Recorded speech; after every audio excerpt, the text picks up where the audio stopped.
Good afternoon, magandang hapon, maayong mga hapon, naimbag nga aldaw, mayatay agaw. Ngayon dito ako sa lumang bahay na magpintura daw dahil maraming nawala na yung mga gamit. Wala na lahat yung gamit dito. So magpipintura ako. Ayan yung yan yung binakbak ko dahil nagmo-mold tapos nagbabakbak yung pintura.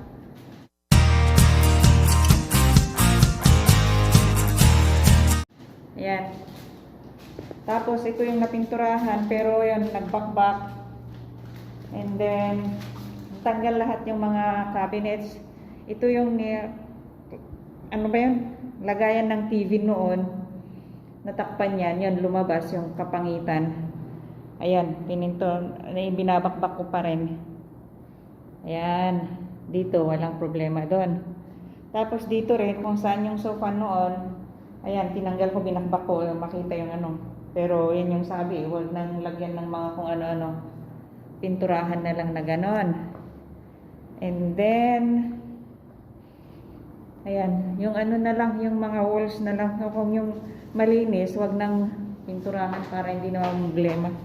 Tapos, yung sa ceiling naman, ayan yung sa ceiling.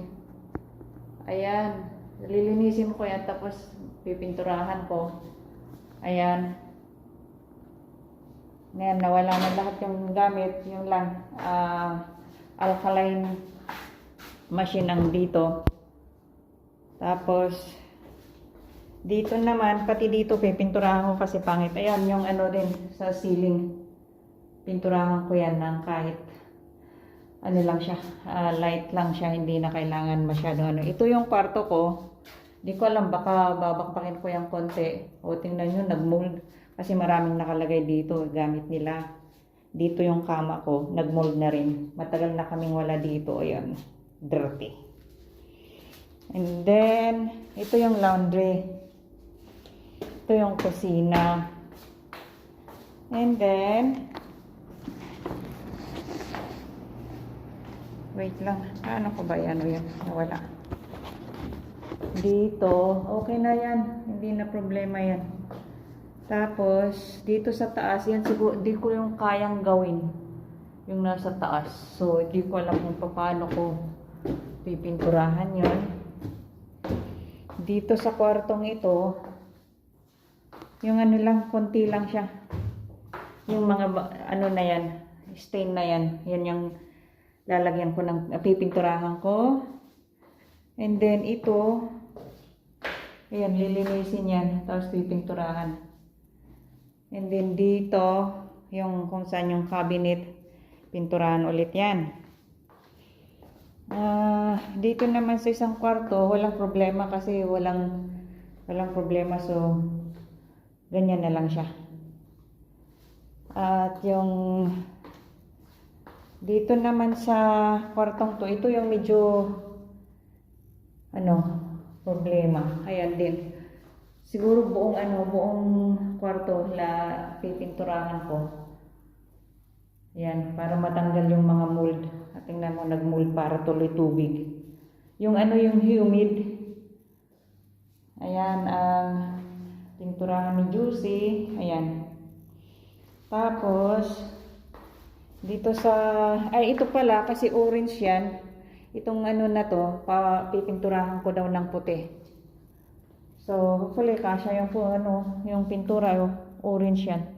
Pinturahan daw. Ito yung kwarto ng amo ko naman, ito. Ayan. Dito yung cabinet noon, tapos ito yung isang cabinet hanggang doon sa malapit sa earphone. Ayan, natanggal na kaya yun. Dito dati yung TV. Ayan yung yung bakbak, ang daming bakbak doon. Yung basa. Kasi yung kabila pala, kubeta. Ayan, kailangan bakbakin yan, tapos pinturahan. Ayan. Ayun. Tapos yun. Lang, slight na yan, pintura. Dito din, at least hindi siya masyadong walang bakbak, so just pintura na lang. Ito naman yung built-in cabinet dito. Kaya malaming butas, so kailangan takpan yan. Pintura na lang, wag nang lagyan ng pati. Tapos itong pintuan, pinturahan ko ng glossy.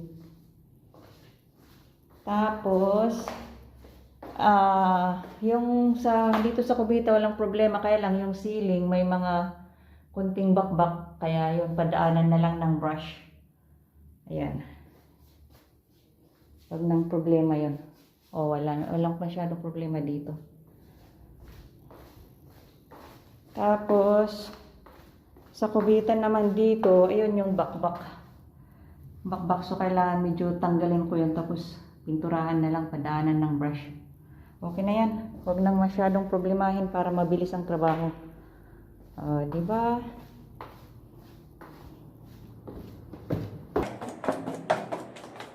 Dito sa, siguro yung pintuan sa harapan. Pipinturahan ko lang kasi nagmamod siya. Ayan.